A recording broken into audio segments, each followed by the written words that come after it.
take some time to answer at least one of the questions I got this week. Just gives us a little more time for people to join in before the practice. It's about two fires. We have a cardiovascular fire and endocrine fire. And there was that question, like being confused about, those two fires, what they mean really. So from the tradition, we call cardiovascular fire, and of course they didn't have the word for endocrine fire at the time, and they call it a cosmic fire. So there is also that question about what's the difference between universal, cosmic, what does that mean really?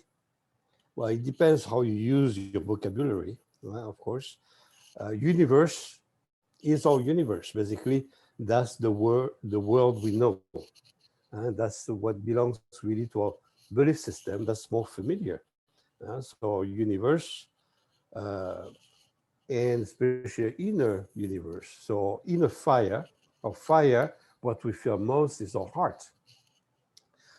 And the heart connects with the sun. So basically we get that enjoyment, attraction for life. That's most important. That's number one. And that's our universe.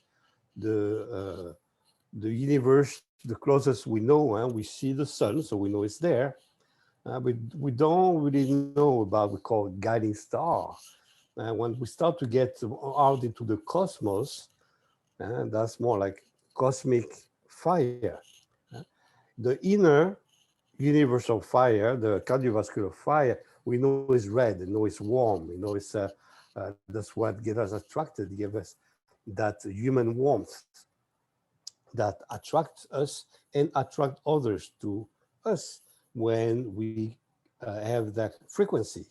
We call either sometimes falling in love, right? It's like, wow, with the frequency, we recognize it with the attraction for each other. So that's fire, cardiovascular fire. That's your heart. And we know about opening the heart. You don't have to be Taoist to know that. Then we have that spiritual access we've been working for the past 2 weeks, the past 2 sessions, about to call the fountain of life.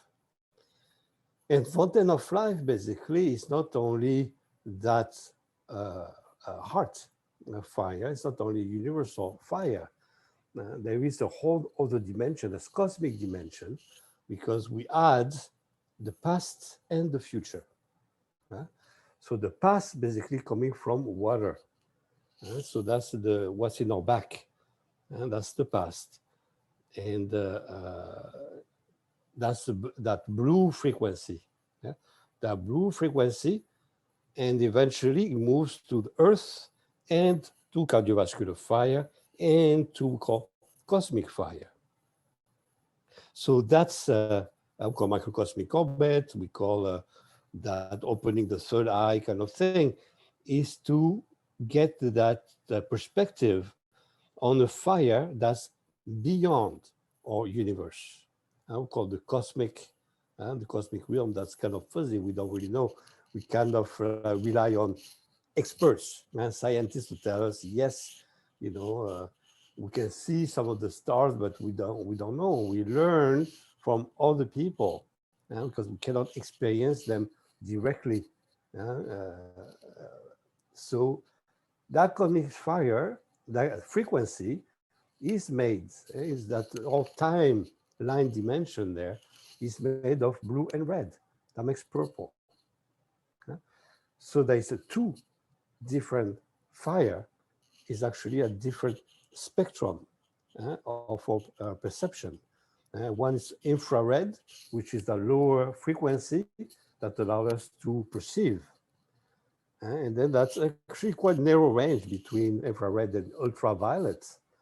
And the violet is what's after violet we don't perceive. We can just suppose, or we learn from other people. So that's cosmic, it's beyond human perception. So basically, if you want to get a good differentiation between the two fire. That's what it is. That's about the frequency. Now you have the lower frequency that connects you with the familiar, especially with your inner world, of your the warmth in your blood and your enthusiasm for life that comes out of your heart. And then that cosmic guidance that attracts you toward your life purpose. And that's why it becomes a little more fuzzy for more people. What do you mean, life purpose? And that's why we have two-dimensional fire. One connection that connects you with what makes you happy, and where is what you care for, and that's the red, and the purple that will guide you to how you're going to find it in life. So that's why there's two fires. It's the two fires to cover the whole spectrum, really, of that entity or whatever it is that is the attraction for life. Of course, spiritual guidance, higher spirit. So eventually we're going to get more into questions after the practice. But I want this to be a little more clear in order for you to get a better sense, in order to have a better practice. Okay, so that's been 10 minutes. So everyone late, really after that's going to be just going to be late. And they're going to have to watch the video. So any questions about what I just said, and not the other questions and that, about the differentiation of the two fires into one, actually. Which one is infrared and which one's ultraviolet? The infrared is your heart. That's the human dimension. And again, the infrared light, the spectrum from infrared to ultraviolet. So you have from red, orange, yellow, and then you have green and blue and purple, which is violet. That's what we perceive. So within that range, that's from infrared to ultraviolet, and that's the familiar. After that is beyond, it's everything that's ultraviolet we don't see. Actually, it's not even in the English-speaking rainbow. It is in the French rainbow. That's why in the French rainbow there are 7 colors, because purple is there. But in British and American rainbow, there's only blue. And one kind of blue and then purple a little bit. In France, we have 2 kinds of blue, light blue and darker blue. That works. But anyway, it's not 7, it's not 6 colors, it's the infinity of the spectrum there. It's just that our brain is not developed enough to be able to perceive all the different nuances. And we see only, some people see only 5, some people see 6, 7, some people more. It depends how you develop your capacity of perception to be able to differentiate the colors. That works? So just think, heart, cardiovascular fire, that's your universe. And everything beyond that, that's cosmos, that's cosmic energy. That's ultraviolet. It's beyond the violet. Okay, good. So let's start. Think as you inhale. Let me adjust a little bit here. Think as you inhale and be aware of your lungs being bigger in your back. So breathing toward your back and lifting your ribs in your back. And put your hands in there. Make sure that you have expansion of the ribs in your back and lateral expansion. And don't worry about the front. In the front, as long as you expand the back, the front is gonna open.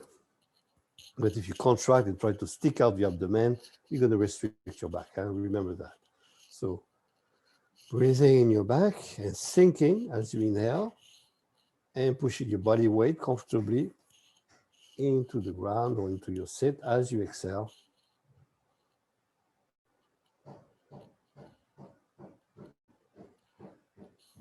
There. And then be aware of your shoulders and be aware if you can see your shoulders. If you look forward and you're able to see your shoulders, I mean, your shoulders are way too forward. Huh? So we need to, so like this attitude of whatever. Now we need to bring it up to the ears, all the way back, and drop. And drop your sternum also. Shoulders to your ears, all the way back, and drop. Shoulders to your ears, all the way back, and drop. And the hands forward, shoulders to your ears, all the way back, and drop, and stretch. And resisting with your spine, expanding the space in between your shoulder blades. Shoulders to the ears, all the way back, touch your shoulder blades together, and drop, and then stretch them apart. Stretch and pulling on your fingers. So you feel the tendons and the fascia in your arms and your hands. Shoulders to the ears, all the way back, and drop, and stretch. There, shake. Hands at the ears level, shoulders to the ears, all the way back, and drop, and stretch. Try to touch the walls in both directions. Shoulders to the ears, all the way back, and drop, and stretch. Again, shoulders to the ears, all the way back, and drop, and stretch. And one more to shoulder the ears, all the way back, and drop, and stretch. Stretch, stretch, stretch, both directions, and shake. Hands over your head, shoulders to your ears, all the way back, and drop, and stretch. And again, to the ears, all the way back, and then drop, stretch, and shoulders to the ears, all the way back, and drop, and stretch. There, and shake. Very good. Then looking side to side. Keep breathing on the back of your lungs, up and down.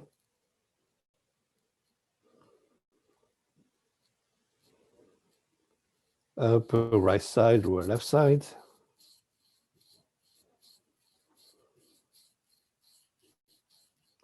Upper left side, lower right side. And circles.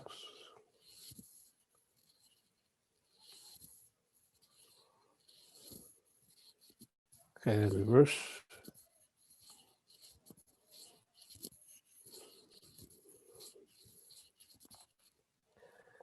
And blink, blinking with eyes open. Looking around as you blink.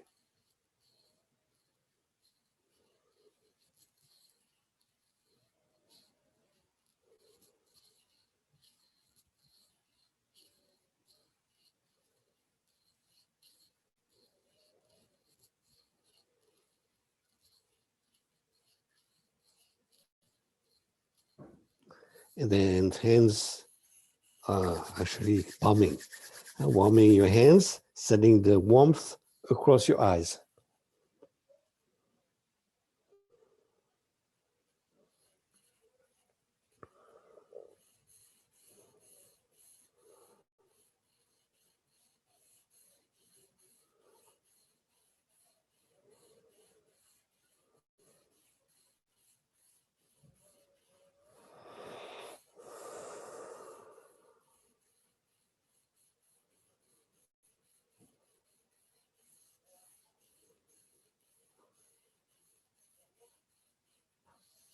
And then putting your hands over your ears without squeezing, and beating the drum on the back of your skull.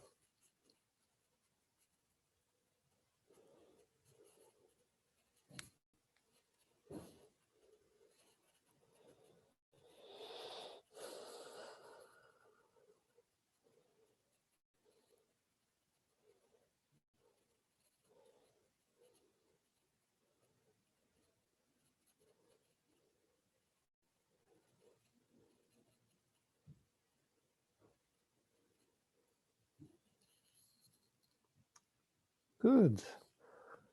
Now you can hear better. You can see better. Okay, keep breathing, sinking as you inhale, pushing your body way comfortably to the ground as you exhale. Feel the connection with the earth. Okay, some people were asking, about the feet. Yeah, your feet, your bottom, wherever it's going to the ground, but actually the whole body is under gravity. And so that drop your shoulders, and drop your hips, and drop your sternum. And so you feel you're being lifted from the center of the heads, but your whole body weight is touching the ground. It's like you feel like a puppet, being hanging like this.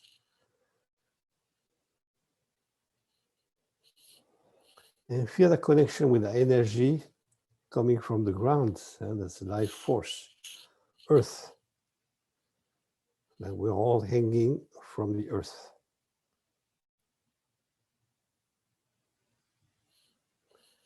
And be aware of receiving that vital energy from the network that's coming from the ground.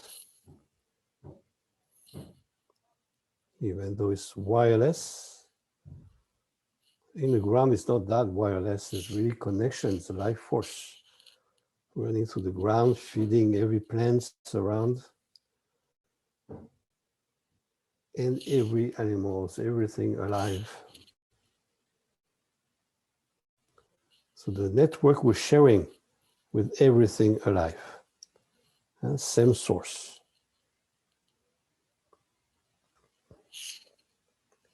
And so the earth that directs the memory of life everywhere, and that memory of life is in the water. And we all share the same base DNA with everything alive.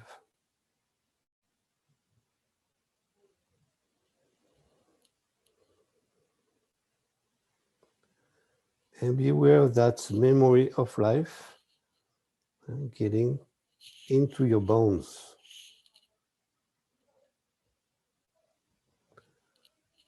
And we're going to start with the Pakua meditation, then we get to the fountain of life. So you get that water energy entering your bones, and you feel that being plugged in to the universe at your navel. So you see the Pakua in my back. That's your navel. Your navel, a very sophisticated kind of plug. And it's not only yin and yang and the water and fire, kind of all the dimensions there we're going to work on after that. But at the bottom, connecting with the bones inside the body, connecting every single cell, feeding the memory of life, feeding your memory of life that gives you instinct. All the lessons learned by your ancestors. From the bottom of your navel, connecting to called the water of life in your body that fills up every single cell in your body.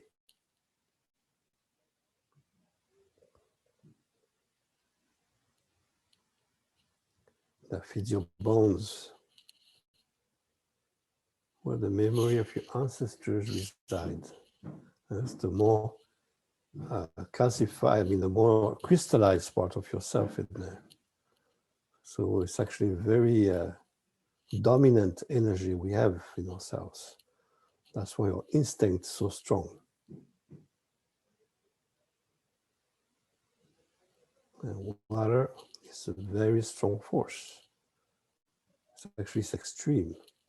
And it's stronger than fire. Controls fire. So that's why our instinct will always have a tendency to be much stronger than our spirit. And so if you're dominated by your instinct, that extinguishes our guiding spirit. That's one of the big aspects of healing, is to calm the water.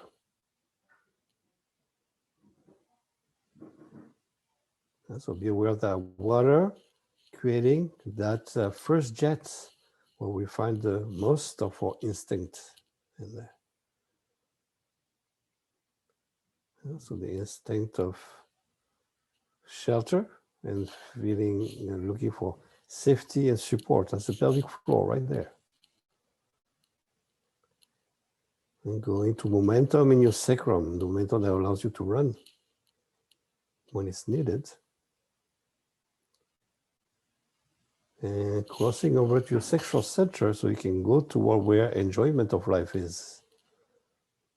And again, it's not only for sex, it's for everything that you're attracted to and to enjoy. And so, first level of individuation. And so feel that connected with, it's below the navel.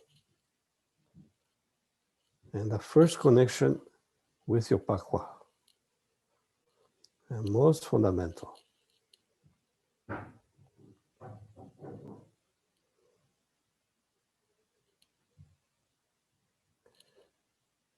And then from the top of your navel, you have that red wire connecting to your heart and getting, feeling that warmth energy, that warmth that comes from the sun. And the light, the warmth,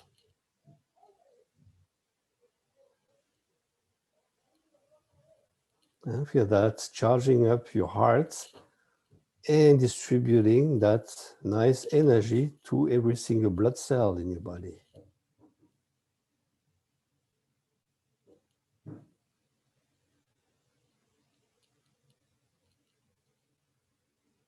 With the spirit of the sun, the spirit of the light, of fire, that gives us enthusiasm for life. As soon as you have energy, you're running around like a kid, looking for what to do next that's enjoyable.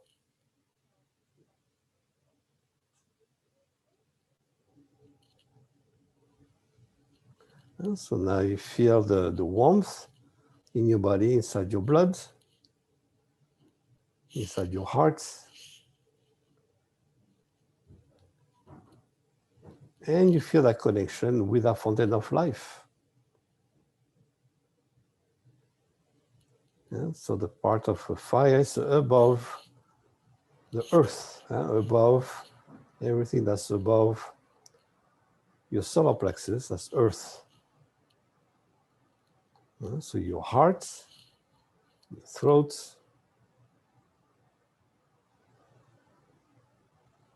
so you can speak your truth, you can speak from your heart, from your spirit. And then for the mid-eyebrow and top of the head, that becoming more purple. And that connects with that cosmic dimension, consciousness.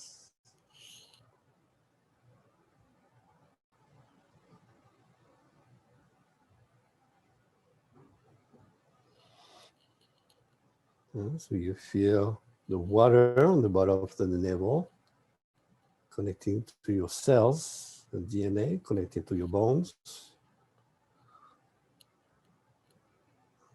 And again, remember that what we call kines in Chinese medicine is not only the kines that are the organs of life and death, but also the DNA and the programmation of your own life in every single cell in the body.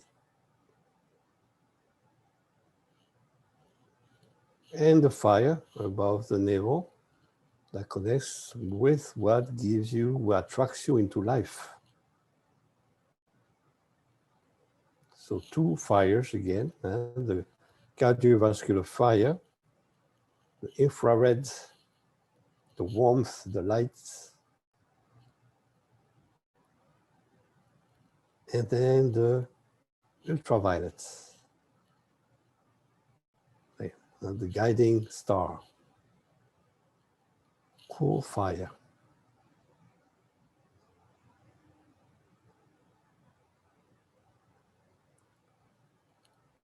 So now you have the earth between heaven and the underworld, and between, we should say between water and heaven, but that would make sense in a Western mind. It's the earth, but it's not earth, it's the underworld of the past, where the earth vital memory, vital energy is preserved, it's in water. So the underworld of the past toward the future of the power of attraction of fire. Spiritual access, solidly anchored in your solar plexus, connecting from the upper left side to the lower right side of your navel. Earth axis, from upper left, that's toward your pancreas, and to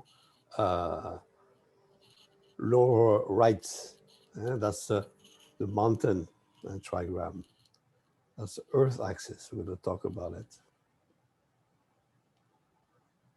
From upper left to lower right of your navel, a golden connection that basically makes you substance, the substance of your body, right here, right now. That's earth energy.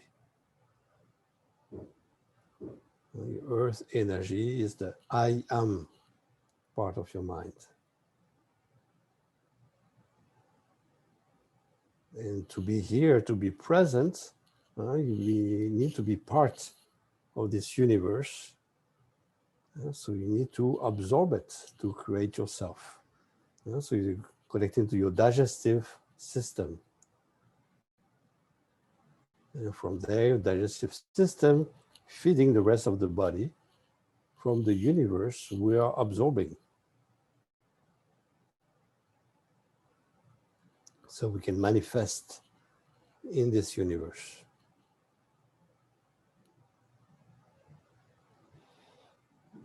So now you feel that water and fire solidly anchored into your earth.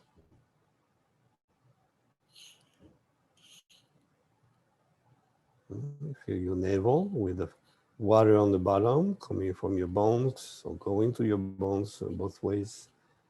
The upper part of your navel connected with your blood, with your heart, and the warmth in your body.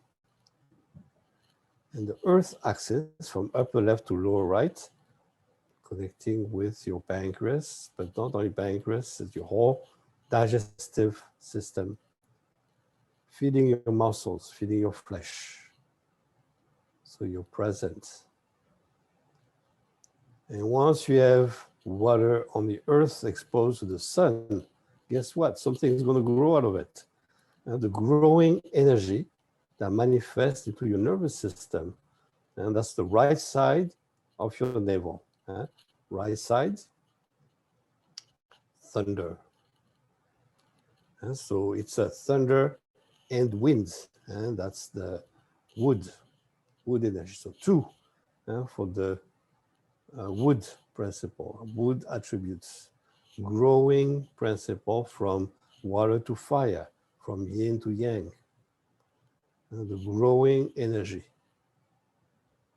that makes your nervous system grow and allow your brain to grow, all your nerves to grow so you can learn, you can know better, you build a belief system, wood energy, from the right side and upper right side of your navel, connecting inwardly to call the liver, the organ in charge of the health of your nerves, in charge of quality of perception,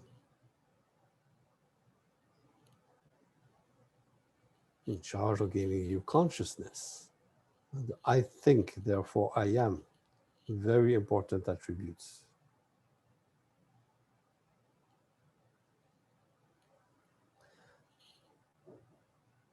Connecting to all your nerves, and see yang growing energy, so expansion, and the capacity to cultivate, to know always better, to grow more. And the other side of your navel, left side, lake, and lower left side, and that's the absolute yang, and that's the metal, lake and heaven, metal energy from the left side of your navel to lower left side, connects to your skin, spread to your whole skin with that silver or metallic. People always ask, what is really the color of metal? It's the color of your car. It's not the color that's important, it's the shine and the reflection of the light. And the true color of metal is shiny. So we're tendency to make it white, but it's not the white. White is the color of death, not so good. It's not like, dull white. It's very bright. It's the brightness within every color. It's the shine. It's that shine that gives you that glow on your skin because you're alive. When you're dead, you're white. And not much vitality there. So what gives vitality to your skin is the glow.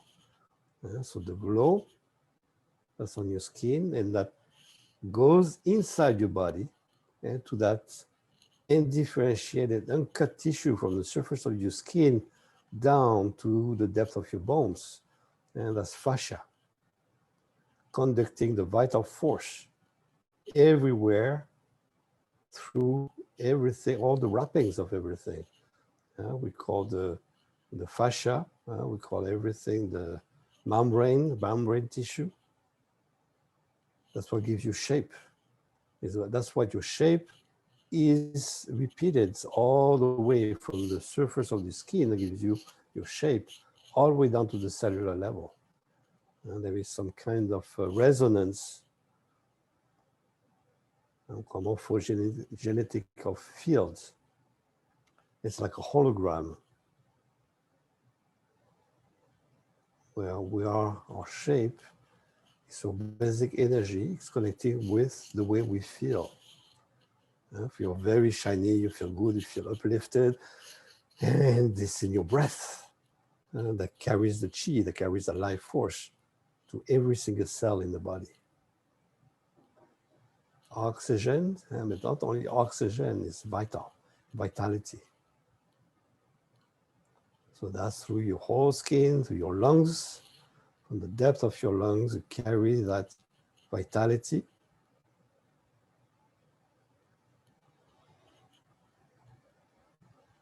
To all the fascia and connecting to the navel.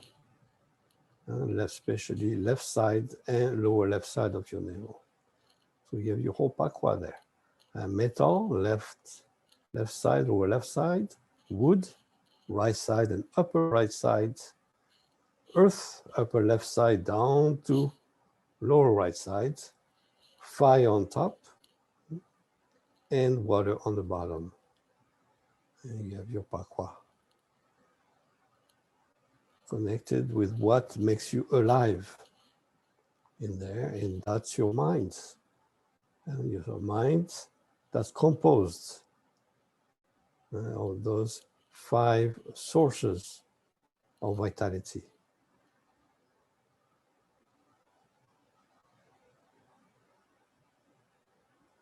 So you already have that first level of individuation there with water. And we have the upper part with fire. But let's go back and go through the whole fountain of life this way. Sinking as you inhale, pushing your body weight so you plug in. You plug into life. And again, that plug is divided with going toward the ground or toward the heaven, toward the sky. If it's earth, and of course it's earth plug in, and with water and wood growing from there. And the upper part connecting with fire and metal, That's why it's in our hands and your arms. In your legs, you have the earth, water, and wood meridians. And in your arms, you have your fire and metal meridians. That's why Buddha is represented like this. You know, happy Buddha, anchor between heaven and earth, or rather heaven and the underworld of water. So be aware of the fountain of life. We've been through, we're going to go through again, but everyone doing at his own pace, at his own capacities. I'm going to lead you through the whole thing again. So connecting with that first level of individuation, instinct. Everything alive has got it, even plants. Plants don't grow anywhere by chance. No, they choose where they're going to grow. If they don't like the place where they go, they just die. Which is not a health issue. Again, that's part of life. So first level of intuition, first jet, pelvic floor, sacrum, sacral center. And then second, coming from water, very strong, carrying the memory of life to your door of life. So you connect directly to your ancestry, crossing over to your navel. So that gives you your vital energy right here, right now. We call the Jing in Chinese medicine, which is your genetic background. Some is your DNA, and there's more, coming from everywhere. From your protein, from all the membranes and the shapes of the membranes, all that. So second level of individuation, from your pelvic floor, connecting with earth, being plugged in, door of life, connecting with the ancestry and your inheritance, crossing over to your navel, that's your energy you're using right here, right now. Then down to your sacral center, so I'm sure you enjoy it, and pelvic floor for that support and rest. So nice jets, and then the third jet from your pelvic floor for support, going all the way up to T11, that vertebrae that rotates easily. So they give you a choice, but a choice to be yourself, meaning that choosing what fits you, choosing what's good for you, and choosing the very best for yourself. Crossing over to your solar plexus, and we have the sense of I am. I feel. Down to your navel for your personal energy, sacral center for enjoyment, pelvic floor for support, sacrum for momentum, door of life for inheritance, T11 for choice, crossing over to your solar plexus. So now you really would call the bridge with earth. So be aware of these very fundamental parts of the fountain, the three first jets. And directing that mentally, you want to the same way you direct your breath toward the back of your lungs, you want to direct that energy going up your back and let it drop down the front. And that's all the part of the questions I've got, so difficult down the front. Now swallowing, helping the energy to go down the front.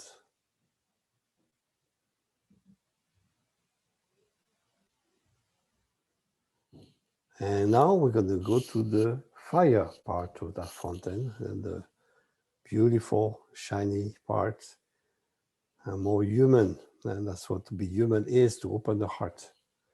And so get energy from the pelvic floor up to T4, T5 in between your shoulder blades, crossing over to your sternum, across your heart.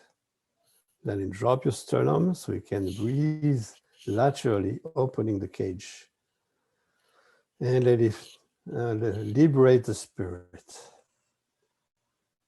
Opening your heart so you can get connected to what it is that attracts you, what it is that you really like, what it is that you care for, what is it that's important to you. Love is a very fuzzy term, so you need to be more precise. What love is composed to, in your own belief system. Not only instinct. There's a whole belief system in there, and there is a whole attraction that connects with spirit.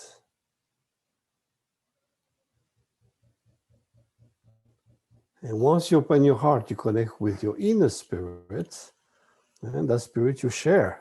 So you want to share it. So that's the fifth level of individuation, connecting from the pelvic floor up to C7, crossing over to your throat. That's to C7 so you can free yourself for freedom. No spirit without freedom.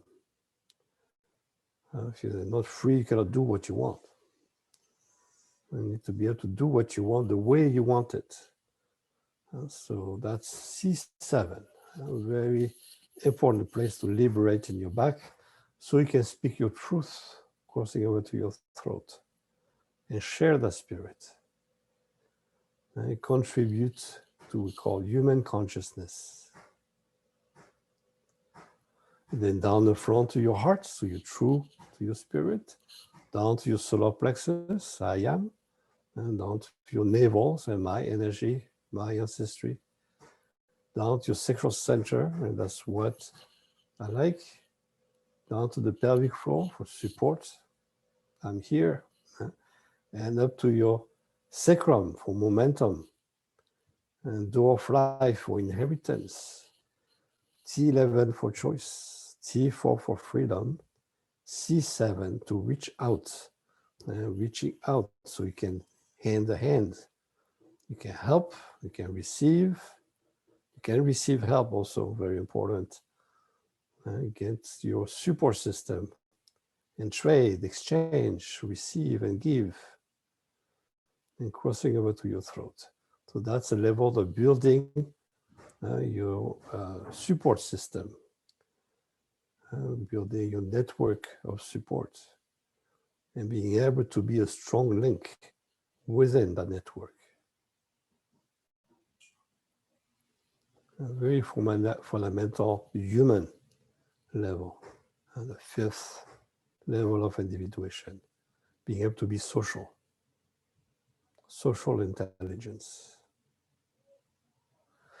And once you have that social intelligence, social consciousness, then you can have the sixth level of individuation that works better. You have a clear mind from abstraction, from the base of your skull, to understanding, rational thinking in the front.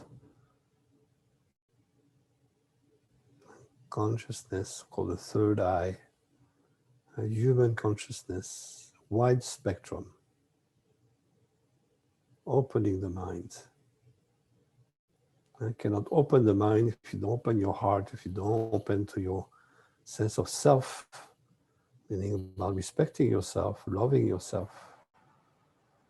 And that's why it's stacked up the way it is.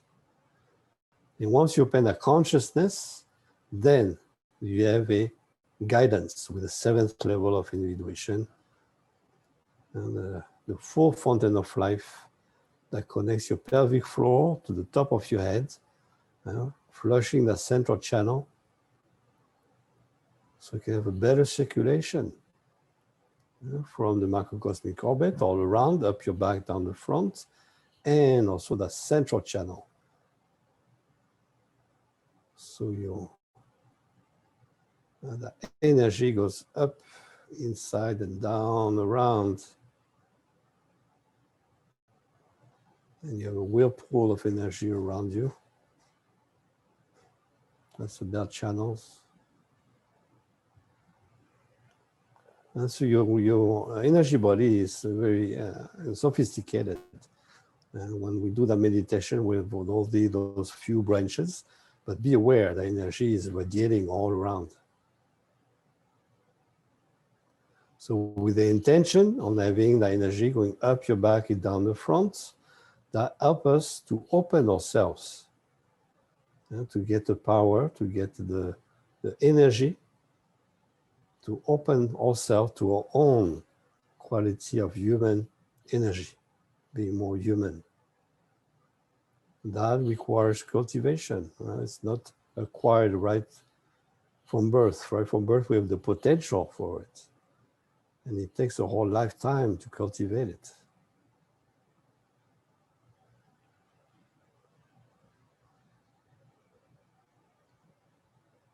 So for another minute, we're going to let you connect the fountain of life, being aware of those 7 levels of individuation, without thinking so much. And just contemplating your own fountain. And be aware of that being plugged into life between heaven and earth, or between heaven and the underworld, through your navel, through the Pakua.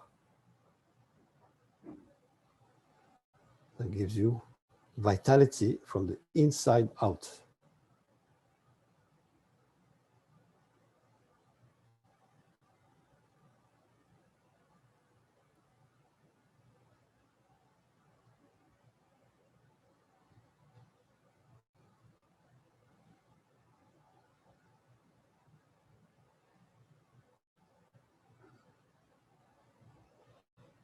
Keep breathing the back of your lungs. Keep sinking as you inhale, pushing your body away. We plug it into life as you exhale. So you get a support, that the fundamental support for your whole existence. So you'll be able to accomplish what it is that you really like.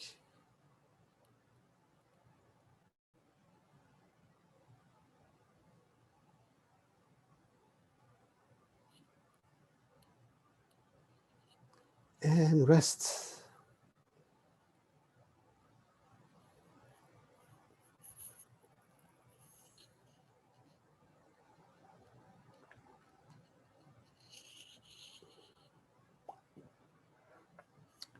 Okay, questions, observations, feedback. So now you have 2 big fields of questions. Now you have the fountain of life and the macrocosmic orbit and the Pakua. So let's start with macrocosmic orbit. So we start like that. Questions on that fountain of life? Yes. So is the yawn energy going down? Okay, your sound is not so good. Sorry. Is Go ahead. yawn energy going down the front? Yes. Yang is going down the front and yin is going up the back. I felt like when I was doing it, I felt like I needed to put more intention on the yang going down the front. Absolutely. And that's true for everyone. Don't fool yourself. Opening the front is difficult for everyone. And it's not because you're men or women. Some people say, oh, no, women, they need to go up the front. No, but yeah, women need to protect themselves more than men usually. And that's what it means. So there is that reflex going up the front.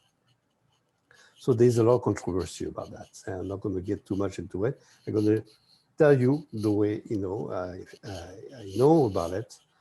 Yeah, it's the energy. When you open your energy, you're opening yourself. So you're becoming vulnerable. And that's difficult. And not only you're opening yourself to others, that's nothing. What's most difficult is to open yourself to yourself. To be in touch with everything you really feel in there. And a lot of things we don't want to know because it doesn't feel so good. So that's part of the healing process. And so opening the front is more difficult. And so opening the back, that's you're pumping up the back. Yes, fine. But make sure you take the time really to open that zipper in the front. So things go down. If you don't do that, some people get congested in the head, they get headaches, they have all kinds of symptoms like that. You need to down the front is very, very important. Does that answer your question? Okay, very good. Other questions? So again, down the front, that's the yang energy. So again, we're creating, that's what the yang energy goes down. And it's to create a vacuum for the yin energy to go back up. So it feels like the yin energy is easy on the back, but if the yang energy doesn't go down the front, you're not going to have much vitality going up to the back. That's why we need to make that extra effort. That's what the practice. Why we need to practice, that fountain of life. It's because we need it. It doesn't come so naturally. Because we have a fountain that you have, we're always going to have a fountain of life. But if you want to cultivate, if you want to enter the healing process, if you want to better yourself as a human being, then it's going to take some effort. We call the healing process. Okay, questions? Yeah, I can ask a question. Go ahead. So, because I've been following it along and done quite a bit of sunning as well in the meantime, and I start to notice that the different fountains are becoming clearer, but that today I had a very strong pulse up, but there is still some stagnation in some of the points. So do you then, like with your mind, do you then clear where it is not? No, don't do make-believe practice. Okay. Fortunately, rational thinking is not designed for that. All your rational thinking can do is to wish for it and to direct for it. But only your body's intelligence, fortunately, is able to take the decision to do it or not. Because we don't know. We don't know enough from our rational thinking. We don't know better. So we need, but basically, that's why it's so important for me, the notion of self-respect. You don't only respect your wishes and your rational thinking, and you want to be better, so that's very yang, that's very good. But you have to respect the part of you that's afraid of going too fast, too far, right? So that means connecting with the part of your, see, there's those two parts, yin and yang. It's very important in the healing process. There's a part of you that wants to heal. That's very strong, that's very yang. And that's very easy to get in touch with. I want to be better, therefore I want to force, you're forcing your thinking. You don't go too much with that, that's an illusion. You're actually just spending energy, in a place where it doesn't get anywhere. No, you have to bring in front of yourself that part of you that wants to protect yourself against healing too fast, too strongly, because that involves suffering. You don't need to suffer to heal. So that's why paying attention to really is where you're at. So the meaning that instead of trying to force you, it's already good enough for your body that tells you, okay, here, that doesn't work so much. That's already huge. That's interesting. How come that my third jet, it doesn't work as well as my first jet, or not so well as. So what's the attitude to have there is, it is interesting. There's nothing wrong there, nothing to correct. And if you work that way, it's probably good reason.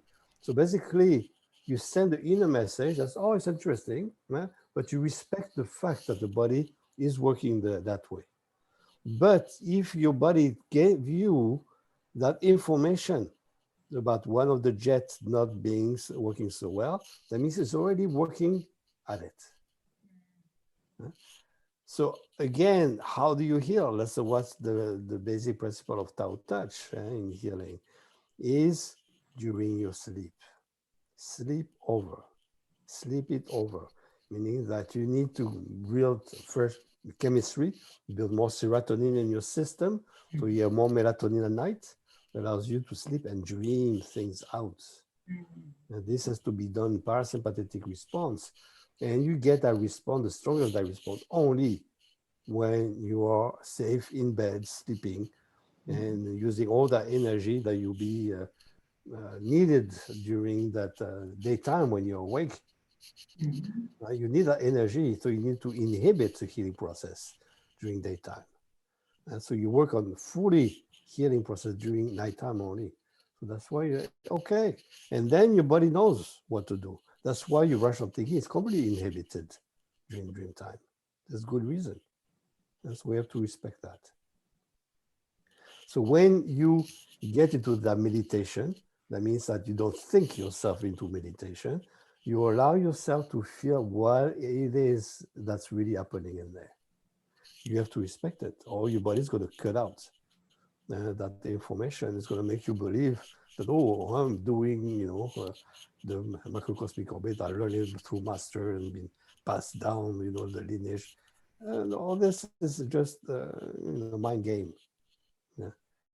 No, you have to respect with what really is going on in there and being true to yourself. So, that's a good. It means that, wow, every place doesn't feel like doesn't work so well. Well, that's interesting, but don't criticize it. Because you'll be criticizing yourself. And what happens when you criticize yourself? You react for good reason. And okay, you don't like it, I cut it out. And then you stop feeling what you need for you, what you need to work on. So you'll be working blindfolded. That's not good. So good.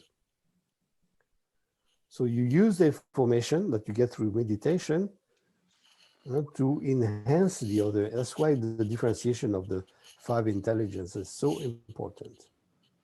Because if you use only rational thinking, that's called mental abuse. You're fooling yourself. It's not so good. That works? Yeah. I know it's very controversial, because so many people, teaching different ways and everything. But again, you have to see what works and what allows you to become better as a person. If you do a practice that doesn't make you better, that means you're missing something. Yeah, you have to become more sensitive and more respectful to yourself. Then you become more respectful of others. But it has to work. Cool. Okay, thank you. Good, very good. Other questions? Any technical questions for the practice itself? I have a question. Go ahead. Morning. Yes. I drifted out at the 7s, and now my mind is stuck because for all of them, there is an entry point and a coming out, right? And at the 7s, it looks like, I don't know, I would love you to go over the 7s because I'm like, Okay, yeah. apex, right? Yeah, the 7s are the periphery. That's right under your skin, it's right, and emanating, spreading out. So if you build the other fountains, that one's going to follow, but spread out. When you get, that's what creates, a big part of your aura coming out of you. And that's why your zone of influence can go very far if you develop that fountain. But that fountain of life, and that's why there's emphasis on it, because really that's what radiates around you. And that's what is perceived by the whole universe. And that's how the whole universe works, actually, with energy going this way, like a fountain. That's the basic shape of a very natural shape. It's in the physics, they call it the thoron. It's that donut shape. Yeah? That gives the shape of apples, of all the fruits, with the core, the center, and having that kind of round shape, the core. More like this. So energy body is like this. It's not only going up the back and down the front, it's going up the center and down around all the whole periphery. And that 7th level of individuation is what enhances the whole thoron around you. So it's not only that energy going up your back and down the front, it's also going up the central channel and enhancing that. We have that also trusting channels. We don't talk so much, although Montachi teaches so much about it. And that was the base of using it during sexual qigong. Going from either side of the anal muscles, the pelvic floor, and going across your eyes and around. But it's not those are not only those; they have what's all around you. Yeah. So that's a seventh fountain. That's the going up your back. It goes through, of course, all the different ones from the pelvic floor, from the support and the sacrum for momentum, door of life for inheritance, C11 for choice, T4 for freedom, C7 to reach out, base of the skull for obstruction, top of the head for guidance, then down the front for clarity, throat for communication, heart for spirit, solar plexus, sense of self, navel, vital energy, sexual center for enjoyment, pelvic floor for rest. So it's the full cycle. But the top of the head opens up the central channel, connects directly with the pelvic floor. So the central channels basically helps every, endocrine glands to be activated. And so very good practice to integrate your whole endocrine system into one unit. Also very good. That's one of the best of we call hormone therapy. Reconnecting all the glands working together and supporting each other, because again, it's one system. See, the medical system is a very fragments everything, and separates all those different glands into even different system altogether. When actually no, they work together. And even if one is missing, you still have a fountain there. You still have a jet, and the whole fountain compensates for the weakness of one of the jets. So that's why it's very important not to criticize, not to feel like something wrong, but running the whole fountain and allowing your body to know what your mind cannot know. And your physical intelligence is way bigger and way stronger than what your rational thinking can ever remember or even think.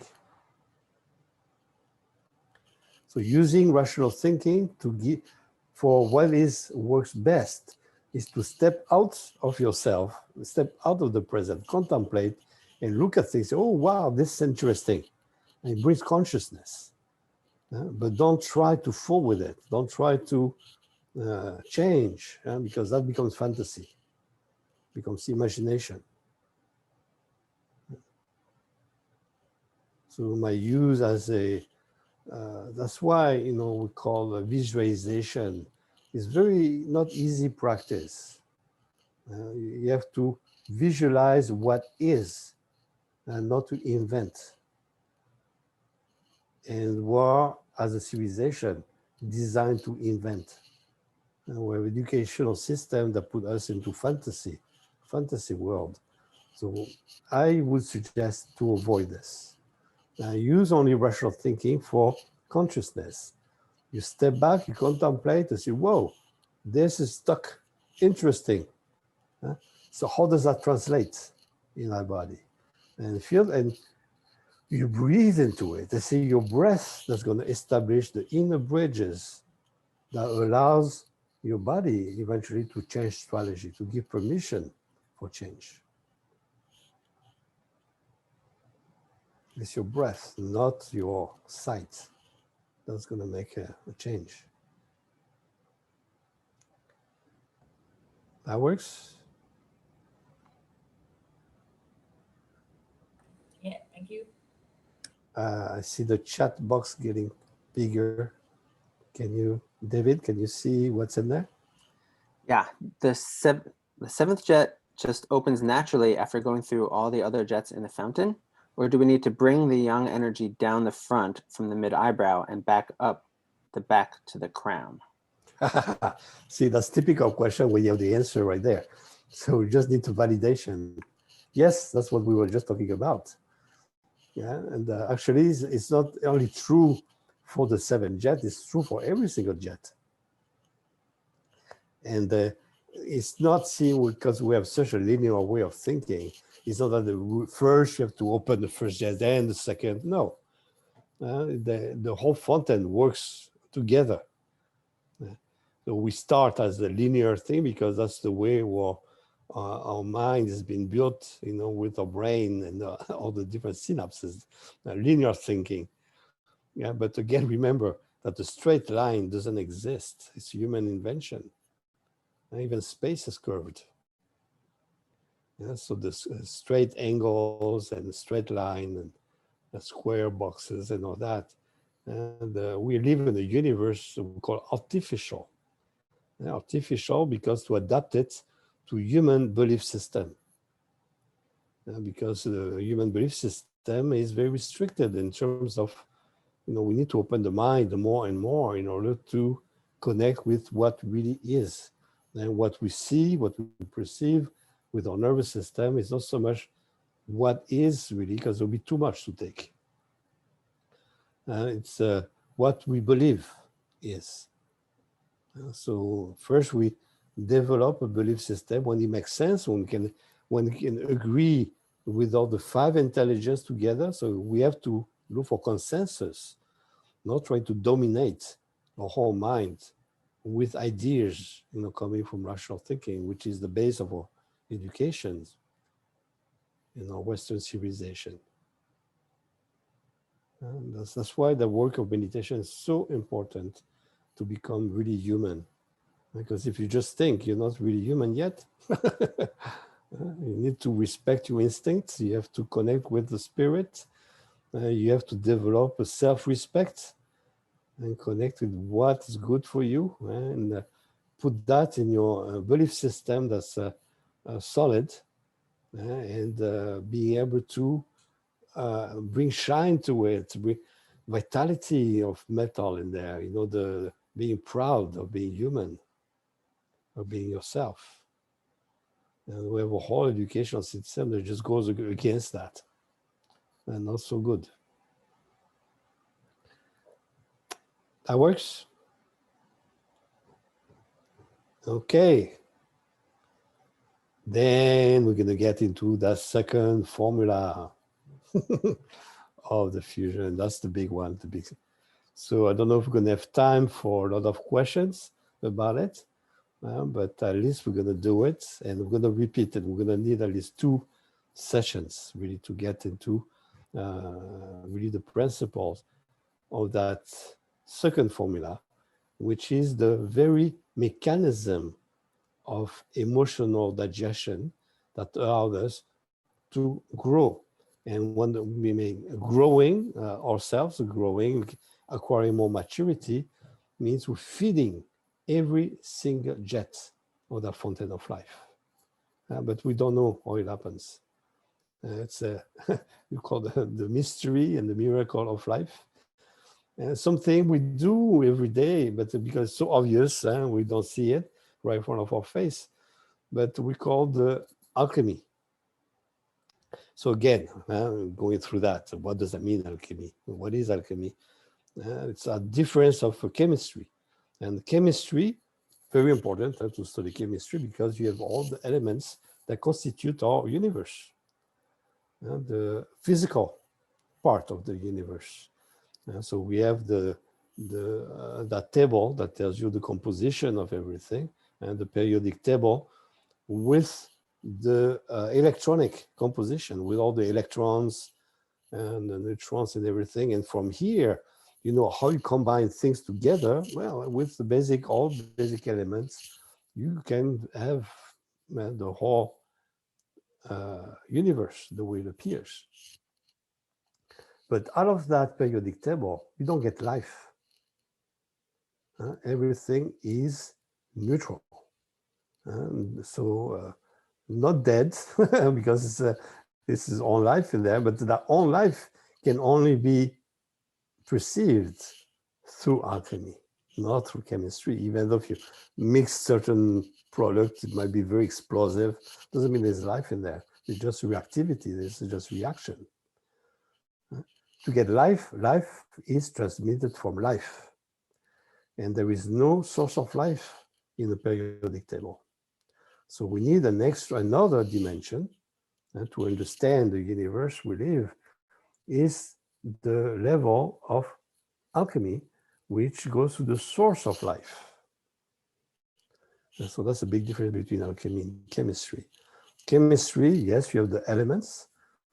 Alchemy, you have to work with the elements with always the life principle in mind. We're connecting to the source of life. And that's what we did already, connecting with the Pakua. And the Pakua, you connect to the plug, and the plug is connected somewhere, like it carries the life, connect to the source. So it gives you, for the fire, it gives you that warmth in your heart. But that warmth doesn't come just out of anywhere in nature. It comes from a very specific place. It's the source of fire with capital F. It's not just a flame. It's not only combustion. It's what the power that gives the behavior of the flame. The flame cannot be explained other than just because. And not all combustion gives a flame. Rust is a form of combustion. It's oxidation.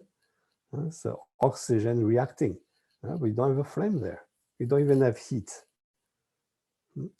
So it's not combustion. It's fire with capital F. And water, same thing, cannot be explained. If you go into the physics of water, you're going to see that it's not explainable. It's the way the water looks, H2O, 2 molecules of hydrogen, 1 molecule of oxygen. It's impossible to get that fluidity, that consistency in there. It's a gas. And yes, of course, it's a gas also. It evaporates at all temperature, and that's another paradox. How come water evaporates at every temperature, even when crystallized into ice? Yes, that's not explainable through only physics. Okay, so I advise and do some research on water and look for all the extraordinary aspects of water, and you're going to see that not much can be explained. It's just because of water, big W, is the power that allows water to have that kind of behavior. And carrying in itself the memory of life. That's something we start to be in touch with in physics, but they're not quite there yet because alchemy being a taboo. We don't go to the source. You get treated like you're mentally ill. If you try to go to university and say, oh, I have found the principle of alchemy. Well, no one's going to want to talk to you. They put you in a straitjacket and you lose your right as a citizen. No, not going to work. So don't tell anyone unless they're ready to hear it. Okay? All right. So let's get ready for it. I'm going to lead you to the second formula of the fusion, most important.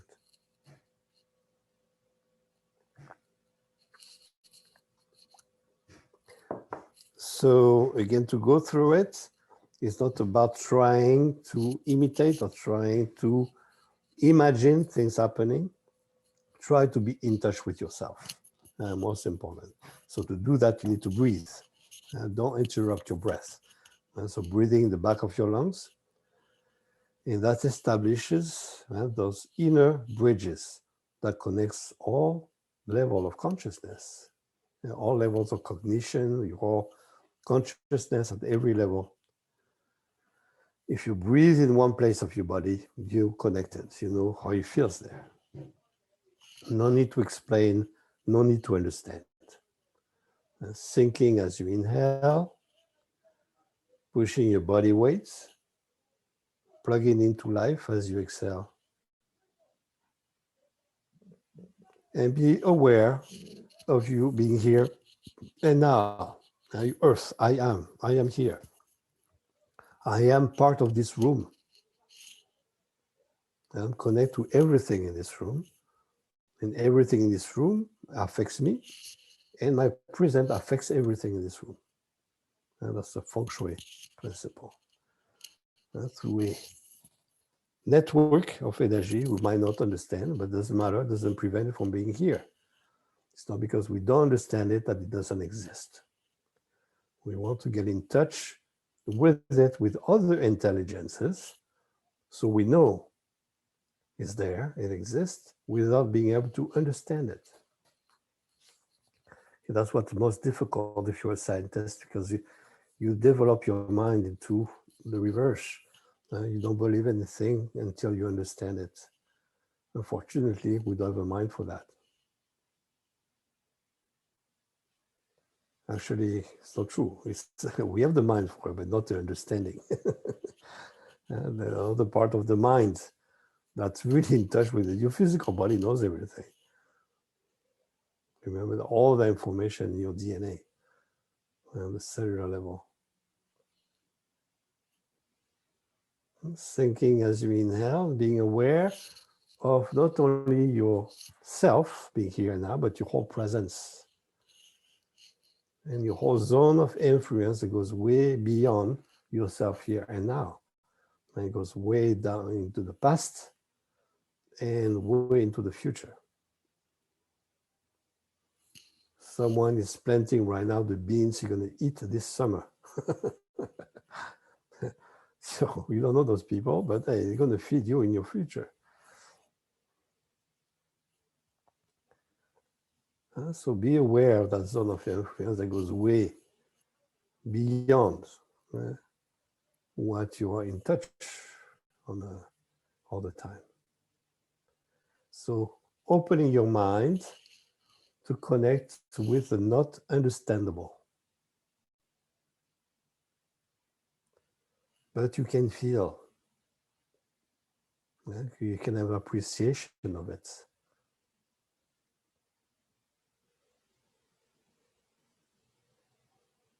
So the zone of influence from your earth is a good start.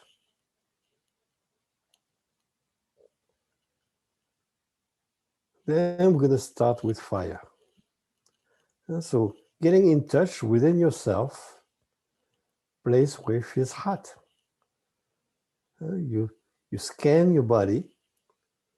Some people are more visual, some people are more kinesthetic, some people are more auditory. So connecting with what it is that you might perceive within yourself, where you feel the heat, where you feel the warmth. I mean, just through your whole blood, but there's some place in your body with more heat. And sometimes that heat is actually not, it feels so good. It's a congestion. It feels too hot. It feels too red, too hot. And we're going to go for those things. That means whatever you don't feel in the body, means it's working just fine. Whatever you feel might be excess. And so excess heat. So scan your body. Don't imagine too much. Try to be true to yourself. And whatever, when you feel place in your body where it feels hot, it could be a place of pain, it could be a place of congestion. Gather this heat, gather that red into a red hot sphere, the red ball that you're going to place right in the middle of your chest. That's a collecting area for heat, and right behind your heart, above your heart. And yes, in your heart might feel heat, might feel heat in your head, might feel heat in other part of your body. So try to take it out from there, extract it, and fill up that red sphere that you put in the middle of your chest. And don't try to be too rational about it. Just be true to yourself. Where is part of my body I feel like, whoa, this is hot there? It could be in your throat, it could be in your back, it could be in your belly. So gathering that heat into a red hot sphere that you're going to put and keep in the middle of your chest.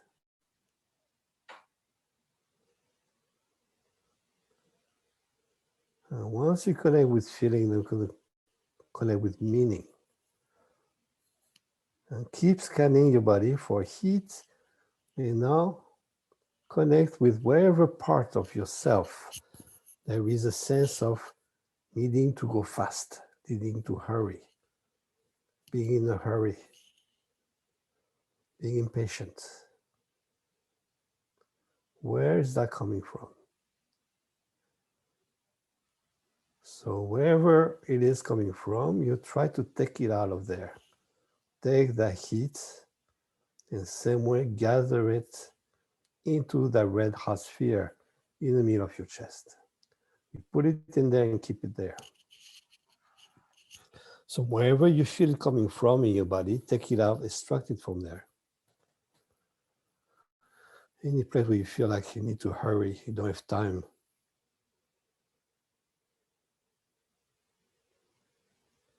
And take that feeling away from where it's coming from and gather it, put it inside that red hot sphere in the middle of your chest.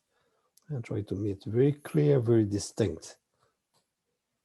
No need to understand, no need to, don't judge, don't criticize. Doesn't matter if it's way too hot.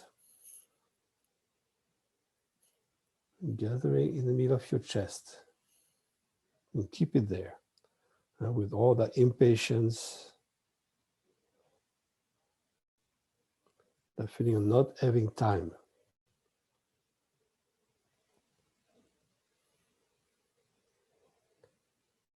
Not having time, and that's the source of cruelty.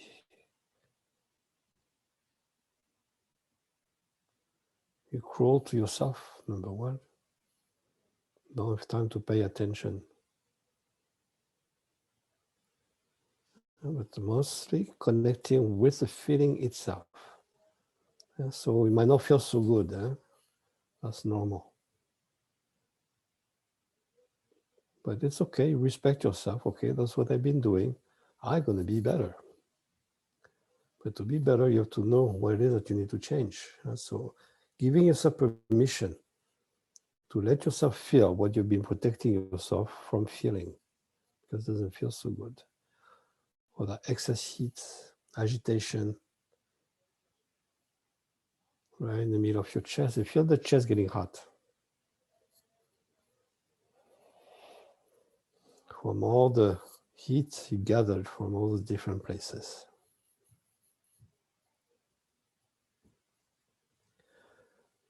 And with all that impatience, no time. So if you keep that heat in the middle of your chest, then you're going to scan your whole body and go to the other extreme, looking for a place of cold. In a place where it's cold and dark, deep. And a place where you don't want to go because it's kind of scary.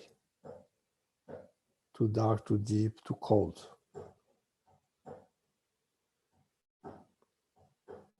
So don't think too much, gather those feelings from wherever they're coming from. The depth of your bones and different bones in your body.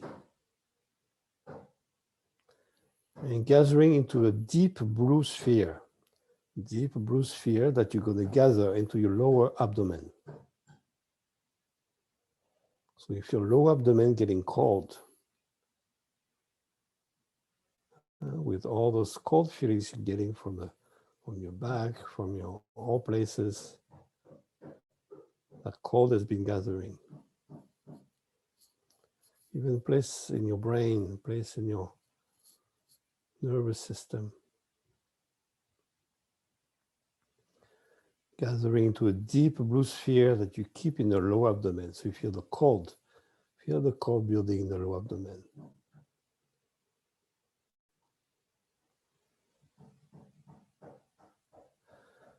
Then you go deep within yourself and gather all the feelings of fear you can find. All the feelings of fear, feeling afraid, being scared, but it's also feeling this horror, being frightful things. Plus even terror. And where those feelings are coming from in your body. So gathering them, try to extract them from there. And feed that sphere in your lower abdomen where things are getting colder and colder. And from the depth, from the darkness in there, pour them out. So you feel that cold in the lower abdomen with all the fear in there. Not pleasant. A lot of cold. And make sure you put everything in there and keep it in there. It doesn't go back as much as possible. You feel the cold in your lower abdomen with all that fear. And be aware of still the heat in the middle of your chest with that impatience, being in a hurry. And they work well together. The cold in your lower abdomen with all the fear, the heat in the middle of your chest with that impatience, needing to run. And both feeling man wants to run.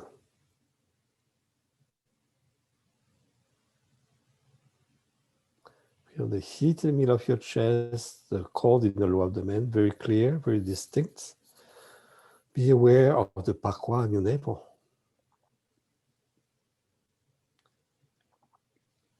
And feel the connection with the Pakua. And the red sphere with the top of your Pakua of your navel, the cold with the bottom of your navel, and very gently, very carefully, you bring up the cold from the bottom toward the navel and bring down the heat from your chest down toward your navel. So don't think so much because you have to focus. When you unfocus, you can feel both feelings at the same time. The cold going up and the heat going down. And once it's at the navel, you gather at the navel both the cold and the heat and push them through your navel inside your Tantien. And that's where your inner stove is. So you can picture on the stove a big pot, and traditionally it's a big cauldron where you put all that heat and all that cold in there together. You put in the pot, you turn on the heat in the stove. The stove is already lit up and you're alive. But you use your inner eye to stir in there. And you put your inner eye in there like a big spoon, like a wooden spoon. And you stir. And you stir the red and the blue, the heat and the cold. It's very chunky, not easy to mix. It's okay. And keep using that momentum in there. Keep using the inner eye. That's how your consciousness works. And it works on being aware of something that's already going on naturally, but the same way, by being aware of the back of your lungs, that is going to enhance the effects. And being aware of the back of your lungs, enhance your breath. Being aware of that stove, I will be up to the pot in there, cooking, that enhance your capacity to digest whatever you put in that red hot sphere, whatever else we put in that cold sphere. And allow your body to do what it knows best. And you use your consciousness just to enhance its capacity without the need to understand it. Stirring, keep stirring until you start to feel a mixing of the red and the blue, the cold and the red, even though there's still chunks in there, it's okay. Keep turning, keep blending until it starts to catch a movement of its own. That means you enhance the capacity for emotional digestion. Keep stirring, keep blending.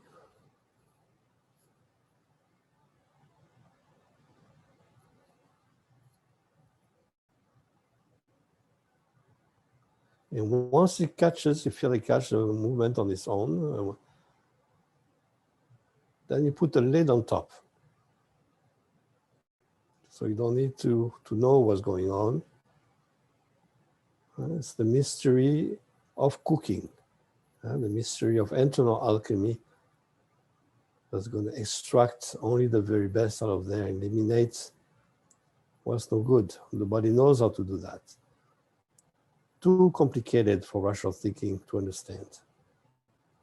So allow the body's intelligence to take over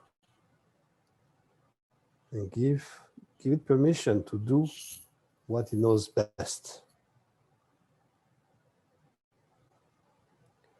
So you keep that cooking of the fire and your water inside there. And next, be aware on the right side, under the right side of your rib cage, there is a gathering place for wood energy connected to the right side of your navel and upper right side of your navel. And here you're going to feel the heat and dampness gathering for your whole nervous system. So imagine your nerves, all the stress out of your nerves dripping down. Everything that's been getting on your nerves, everything that's been stressful. And from your brain, feel that heat and dampness, really sticky stuff. And that's hot, bothersome. Let it drip down and gather into a dark green sphere under the right side of your rib cage, building the heat and dampness in there. It's like a sauna. Very hot and too hot, too sticky, and not pleasant at all. The stress coming down from your brain, coming up from your hands that have been doing things you didn't like, from your feet that brought you in place you didn't like, from all the nervous system gathering into a hot green sphere, very humid, very damp, very hot, very unpleasant.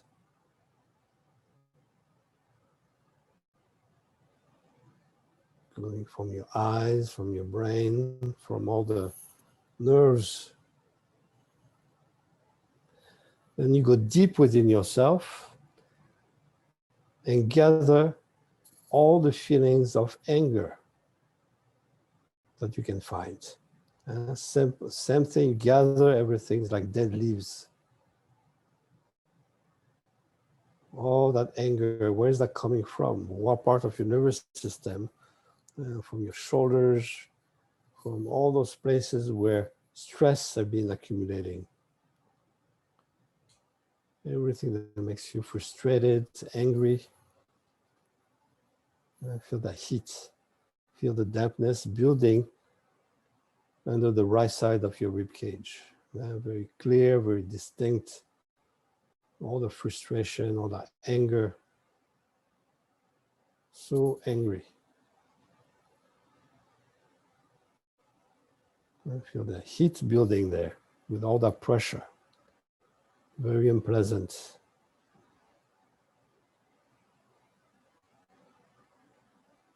You put all that anger there, all that frustration, you put it in there and keep it there for a while. So you feel the heat and dampness under the right side of your rib cage. Very clear, very distinct. with all that anger there.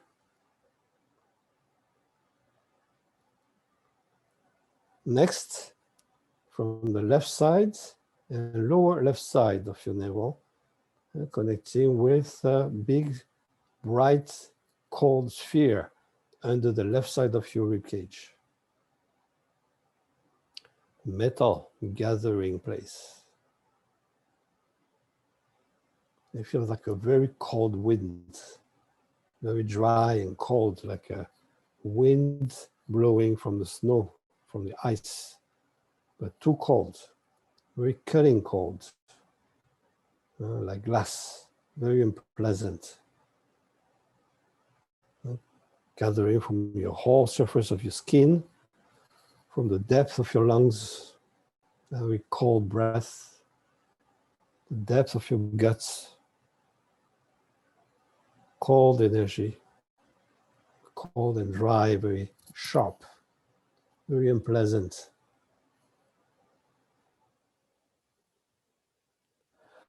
And you go deep within yourself and connect with all the feelings of sadness you can find. Feeling of sadness, of depression, grief, very painful feeling, the most painful feelings there are. There's a big difference between anger and grief. Grief is so painful. So you feel the cold building under the left side of your rib cage from the cold winds coming from the depth of your lungs, the guts, the surface of your skin, with all that sadness, all that grief.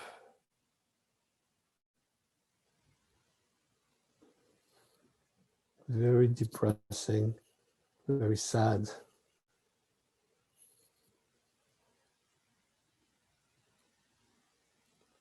Very bright and white, very cold.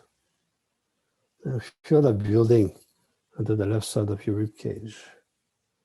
Very clear, very distinct. That cold energy there with all the sadness in there.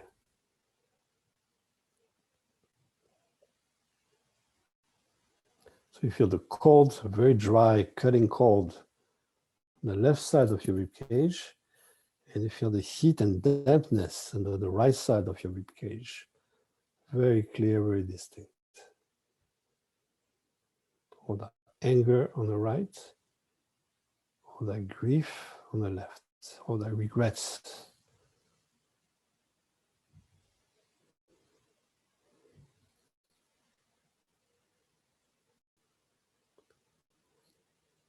And be aware of the connection with the navel.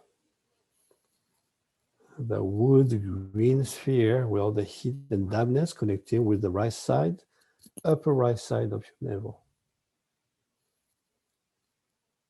And you feel that cold, dry cold from the surface of your skin, from the depth of your breath, all the sadness on the left side of your rib cage, connecting with the left side and lower left side of your navel. Very gently, very carefully, bring both feelings together, all the heat and dampness from the right, making sure you don't drop anything behind. All that dry and cold feeling from the left.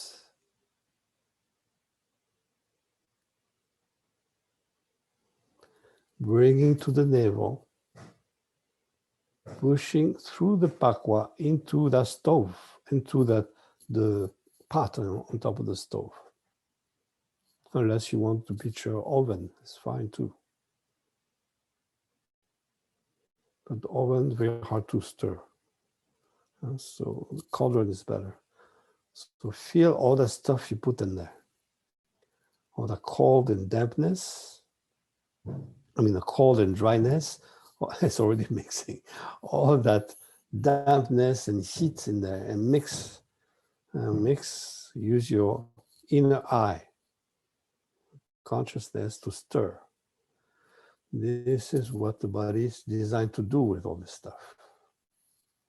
And doing it naturally, but maybe slower, with less intention, with less energy. I want to enhance all that. So keep stirring, keep blending. There's already that blue and the red has been blending for a while. It's starting to liquefy, starting to mix together. So it's not so red, it's not so blue. And then now you have the green and the white mixing together. And the dampness and the dryness, the heat and the cold blending to a place where they can neutralize each other.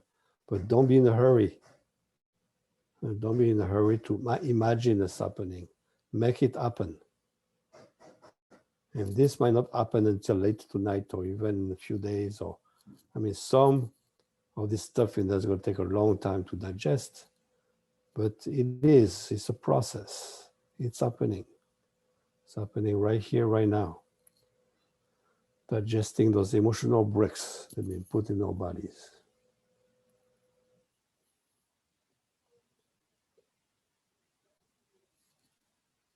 So you feel the heat and the cold be blend together, the dampness and the dryness. Keep stirring and again put the lid on top. Let it cook.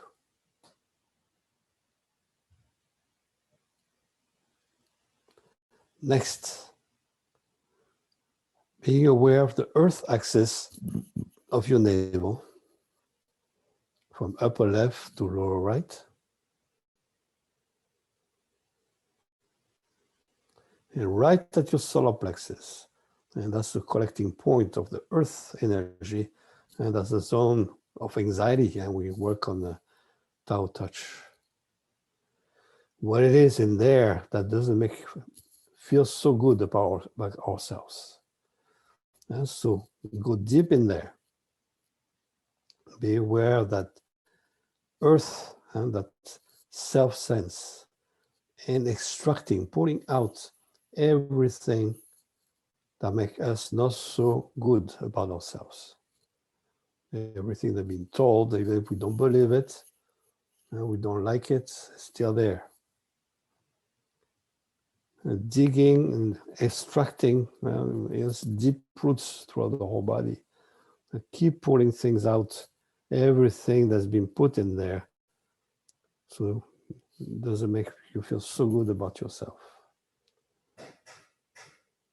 Keep pulling out.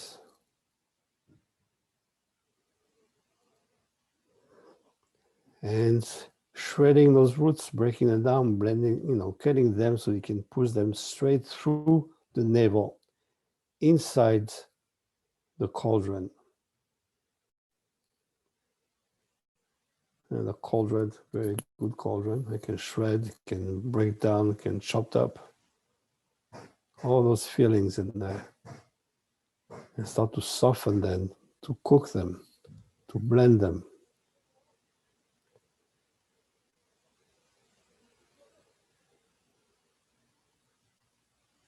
Feel that connection between your solar plexus and the navel. So that's the center, and that's the rotating, the center of your Pakua, the inner earth.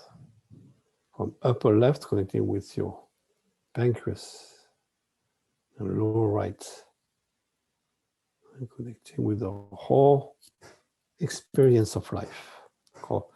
That's why I call it the mountain. And how you're the center of the universe. So everything that feels wrong, everything doesn't feel right, that's upsetting. All the feeling of being upset. And connecting with feeling of not feeling so good about yourself. And all the feelings of shame, of everything that gives you anxiety about yourself. Something wrong, something not right. Extracting those feelings. Uproot take out and place directly into the cauldron. We get shredded and breaking down and cooking. And put the lid over top, on top and let it cook.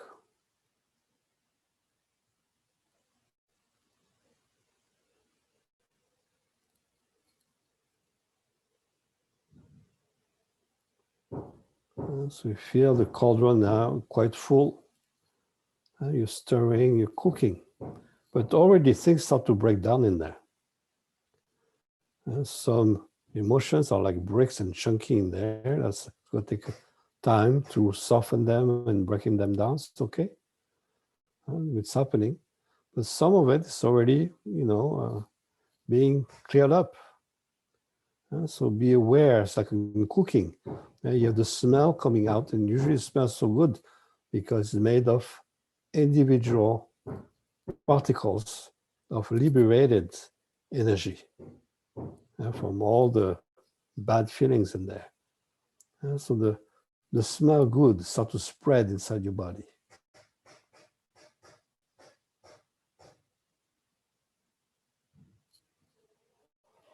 As it spreads through your body, it doesn't go just anywhere. And the smell of inside the body comes from your hormones, your endocrine system, your inner fire that feeds the fountain of life. And so you feel that every particle coming out liberated from the cooking enters the fountain of life. It gives it more spark, more body. It makes your fountain more beautiful. From the digestion you're making right now, you're growing as a person from digesting what's hard to digest. But let your body take over. Let your body do it. That's the mystery of cooking. Cooking is actually a good picture for that. You take things you wouldn't be able to eat raw and the way it is, like a raw flour, it doesn't taste good, lard or fat, raw eggs. You blend together, salt, you blend together, you throw in the oven and you wait. And oh, miracle, after a while, when it cooks, you have a cake coming out. How is that possible? And that's what your body is doing. It's creating the very best with the worst you can think about in there. But only your body knows how to do that. Let your body do it. Use your rational thinking to contemplate and see it's really happening, and to enhance your capacity to feel it. It's called validation. Rational thinking, validating feelings. Wow, it's interesting you feel that way. And that's not only interesting, it's important that you feel that way, because that's there. You need that enhancement from the mind. So you feel that digestion happening, and the cooking in your internal, your stove or your oven or your cauldron and your pot on top of the stove, and liberating the liberated particles of pure liberated energy. We call the quintessence of those charges. Filling your fountain of life with liberated pure energy, pure particle. You see that as a spark, as droplets shining under the sun on the fountain.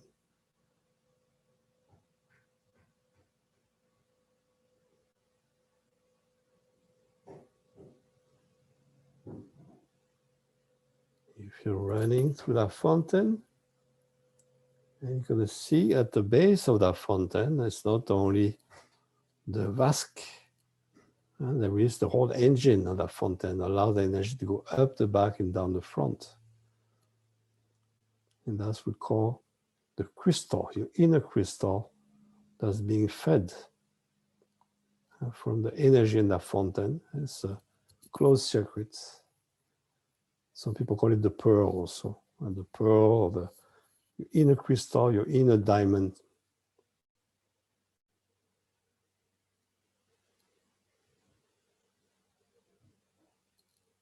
That's being fed from all the energy that is sensed, sensed in that fountain to give you vitality and feed all those 7 levels of individuation.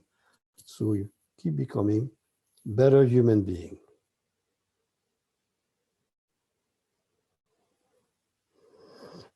Expanding your consciousness and sharing the consciousness so you contribute to the cultivation of human consciousness.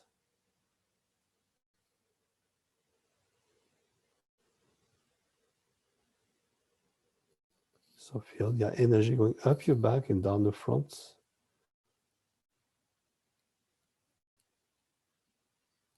Enhancing the fountain of life.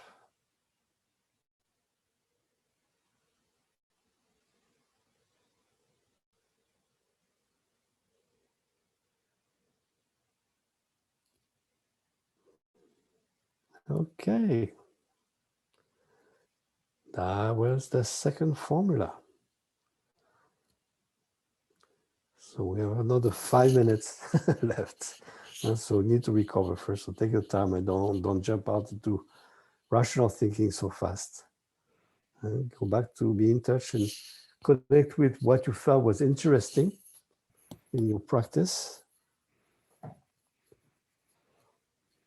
to let your body take over and work it out. Your body knows how to do.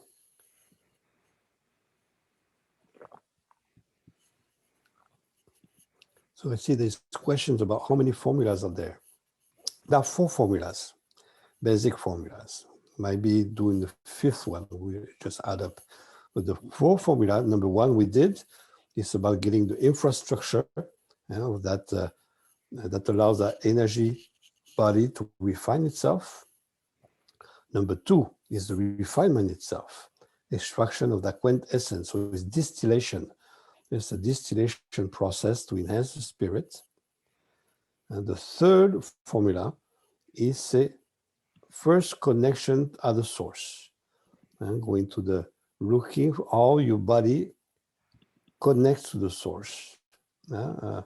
And there is another relationship with yourself in there that's very important. There's another level of introspection. That's the 3rd formula, using the senses. And the 4th formula is a connection to the source directly. And be able to develop a personal relationship with the source. That's going to make you alchemists.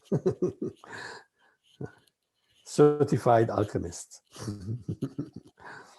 So with that formula, you keep developing a better relationship with the source, with the higher spirits, basically.